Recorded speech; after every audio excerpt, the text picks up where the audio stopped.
BJP സംബന്ധിച്ച അവർ കൊണ്ടുവന്ന സുപ്രധാന ബില്ലുകളിൽ ഒന്നായിരുന്നു വഖഫ് ബില്ല്. അവരുടെ വർഗീയത ഇന്ത്യയുടെ തെരുവുകളിൽ നിന്നും രാജ്യത്തിന്റെ നിയമപുസ്തകത്തിലേക്ക് എഴുതി ചേർക്കാനുള്ള ഒരു തന്ത്രം.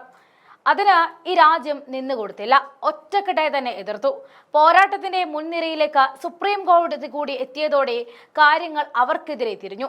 അതുകൊണ്ട് തനിക്കോണം ഉപരാഷ്ട്രപതി ഉൾപ്പെടെ പുറത്തേക്ക് വന്നു. ഇപ്പോഴിതാ ഒരു ഞെട്ടിക്കുന്ന വിവരവുമായിട്ടാണ് സുപ്രീം കോടതിക്ക് മുന്നിൽ മുസ്ലിം ലീഗ് എത്തുന്നത്. വഖഫിൽ കേന്ദ്രം സമർപ്പിച്ചത് പെരുപ്പിച്ച കണക്ക് എന്ന യഥാർത്ഥത്തോടെയാണ് സുപ്രീം കോടതിക്ക് മുന്നിലേക്ക് എത്തിച്ചിരിക്കുന്നത്. ഹർജികളിൽ ഒരു തീരുമാനമുണ്ടാകുന്നതുവരെ വഖഫിൽ തൊട്ടുപോകരുത് എന്ന സുപ്രീം കോടതി ഉത്തരവും അതിനെ പിന്നാലെ അണിനിരുന്ന BJP നേതാക്കളുടെ പ്രതികരണവും കോടതിയലക്ഷ്യ ഹർജിയും എല്ലാം കൊണ്ട് അടിതെറ്റിയിരിക്കുന്ന കേന്ദ്രത്തിന് ഇതിൽ പരമൊരു പണി കിട്ടാനില്ല. വഖഫ് ഭേദഗതി നിയമത്തിൽ സുപ്രീം കോടതിയിൽ പുതിയ സത്യവാങ്മൂലമാണ് മുസ്ലിം ലീഗ് സമർപ്പിച്ചത്. വഖഫിൽ കേന്ദ്രം സമർപ്പിച്ചത് പെരുപ്പിച്ച കണക്കാണ്.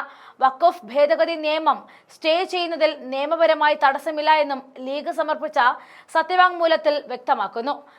സമസ്ത കേരള ജമിയത്തുൽ ഉലമയും പുതിയ സത്യവാങ്മൂലം നൽകിയിട്ടുണ്ട്. വഖഫ് ഭൂമി സംബന്ധിച്ച കണക്ക് പെരുപ്പിച്ച് കാണിക്കുകയായിരുന്നുവെന്നും സമസ്തയും ആരോപിക്കുന്നു.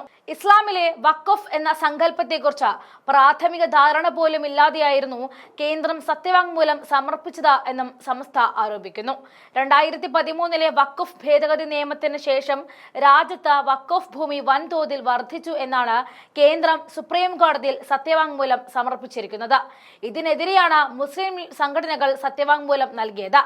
ഇന്ത്യയിലെ മുസ്ലിം സമൂഹത്തിന്റെ നിലനിൽപ്പിനെ തന്നെ ഗുരുതരമായ ഭീഷണിയാണ് ഭേദഗതി ചെയ്ത വഖഫ് നിയമം ഉയർത്തുന്നതെന്ന് വാദിച്ചുകൊണ്ട് ശ്രീനാരായണ ഗുരു മാനവധർമ്മം ട്രസ്റ്റ് വരെ കക്ഷി ചേർന്നിരുന്നു.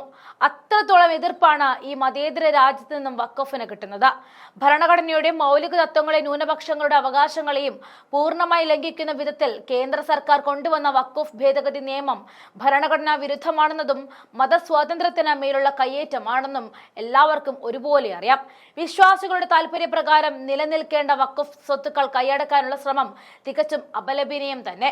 പാർലമെന്റിലും രാജ്യസഭയിലും ഇന്ത്യ മുന്നണി ഉൾപ്പെടെ മതേതര രാഷ്ട്രീയ ശക്തികൾ ഒന്നിച്ച് പ്രതിഷേധിച്ചിട്ടും ജനാധിപത്യ ശബ്ദങ്ങളെ അവഗണിച്ചുകൊണ്ട് ബില്ല് പാസ്സാക്കപ്പെട്ടത് അങ്ങേയറ്റം പ്രതിഷേധകരമെന്നതിനപ്പുറമാണ് ഈ രാജ്യം സ്വേച്ഛാധിപത്യത്തിലേക്ക് പോകുന്നു എന്നതിന് ഏറ്റവും വലിയ തെളിവ്.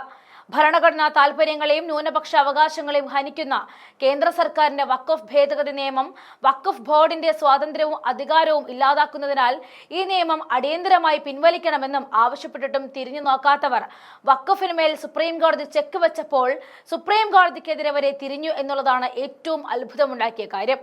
മതസ്വാതന്ത്ര്യത്തെയും അവകാശ സംരക്ഷണത്തെയും സംബന്ധിച്ച സുപ്രധാന വിഷയമായതിനാൽ എല്ലാ മതേതര ജനാധിപത്യ വിശ്വാസികളും സാംസ്കാരിക നായകന്മാരും ഈ നിയമത്തിനെതിരെ രംഗത്ത് വന്നിരുന്നു. വഖഫിനെതിരെ നൽകിയ ഹർജികൾ പരിഗണിച്ച സുപ്രീം കോടതി ജസ്റ്റിസ് ഗവായിയുടെ നേതൃത്വത്തിലുള്ള പുതിയ ബെഞ്ചിലേക്ക് കാര്യങ്ങൾ ഏൽപ്പിച്ചിട്ടുണ്ട്. ഹർജി ഇനി പരിഗണിക്കുന്നത് 16-ാം തീയതിയിലേക്ക് മാറ്റിയിട്ടുമുണ്ട്.